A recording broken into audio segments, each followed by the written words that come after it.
Hello everyone, welcome back to the channel. Today, we uncover one of the most fascinating mysteries on Earth, the island that vanished without a trace. For decades, it appeared on maps, was listed in official databases, and even made its way into satellite imagery. Yet, when researchers went to find it, they found absolutely nothing. No land, no sandbar, no reef. Just open ocean. This is the strange case of Sandy Island, a phantom island in the Coral Sea that fooled scientists, sailors, and satellites for over a century. Sandy Island was located between Australia and New Caledonia in the Coral Sea. On most maps, it was shown as a long, narrow strip of land, about 15 miles in length.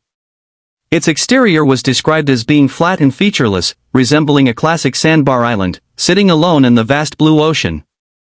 The shape and size of the island were consistent across several map sources, and it was even visible on digital platforms like Google Earth. But this appearance was only digital, no confirmed human had ever set foot on it. In fact, no real photos of the island existed, only satellite outlines and chart data. The interior of the island was believed to be barren. If it had existed, it would have been a windswept stretch of sand with no trees, vegetation, or freshwater sources. No infrastructure, no ruins, nothing to suggest human presence. It was just assumed to be a lifeless landform, likely shaped by underwater volcanic activity or shifting tectonic plates. The lack of exploration or documentation left everything about its inner composition completely unknown. It was an island built from shadows and assumptions. Sandy Island's performance as a geographical feature is what makes it so intriguing. It existed on charts for more than 100 years. It was first reported by a whaling ship in the 19th century, and this report was enough to land it on official maps. From that point on, it was accepted as real and carried forward into modern mapping systems. The island was even included in global maritime navigation databases. This is particularly interesting because despite appearing in trusted systems, no ship ever landed there. It existed only in data, and that data was never questioned until 2012. That year, a group of Australian scientists conducting oceanographic research sailed directly over the island's recorded coordinates. What they found stunned the scientific community. There was nothing there. Not even a shallow reef. Just deep ocean, plunging more than 4,000 feet. The island had failed the most basic performance test, physical presence. If Sandy Island had been real, it would have had zero safety features.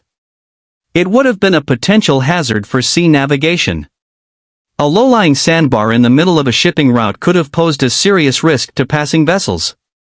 Ironically, its imaginary presence created more confusion than danger. Ships may have adjusted routes to avoid it, and ocean models may have used it as a data point in simulations.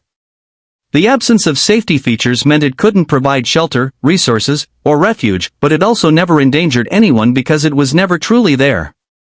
Its only safety feature was its non-existence. The island's unique selling point is perhaps the most fascinating part of this story. Unlike other phantom islands lost in myths or ancient sailor stories, Sandy Island existed in the digital age. It appeared in modern satellite imagery and datasets. This wasn't a tale from the past, it was a scientific embarrassment in the 21st century. It challenges the assumption that modern mapping and satellite tools are infallible. It forces us to recognize the limits of even our most advanced technologies. The fact that such a large landmass, supposedly 15 miles long, could go unverified for so long reveals how dependent we are on inherited data. It also raises the possibility that there may be more errors lurking in our maps and models. Sandy Island's mystery is not in what it was, but in how it lasted so long without scrutiny. In terms of cost or value, Sandy Island had no monetary price, but the impact on scientific accuracy was significant. Once the truth was discovered, it required corrections across multiple mapping systems, including the removal of the island from marine charts and satellite databases. It highlighted the importance of ground truth verification, the practice of confirming digital or remote-sensed data with actual physical evidence. The discovery that Sandy Island didn't exist forced institutions to review how they collect and validate geographic information.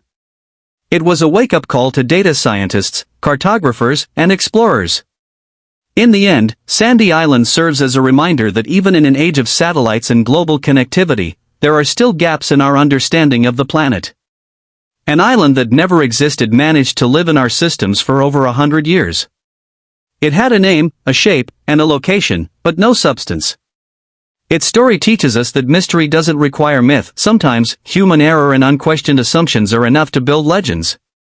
Sandy Island didn't sink beneath the sea. It was never there to begin with.